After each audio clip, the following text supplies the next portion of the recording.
Rhule's been channeling little doses of Bo Pelini lately between the lines. And I'm not sure what specifically he's referencing, but I do think there's a little more Bo to Matt Rhule than people realize. Like,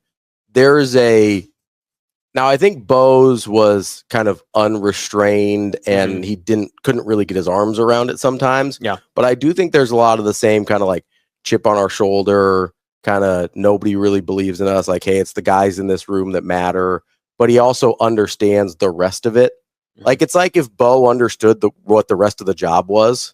Like, there's a little bit of that in Matt Rhule. Well, and we heard of that from Kenny, though, right? We've heard it from Kenny. Yeah. And I know nationally, I listen to a lot of what Will Compton puts out, too. And his old interviews with Bo, he had said that multiple times. And Bo's even admitted that he's just like, I'm just not about doing the athletic administration. I'm not about doing some of the other stuff.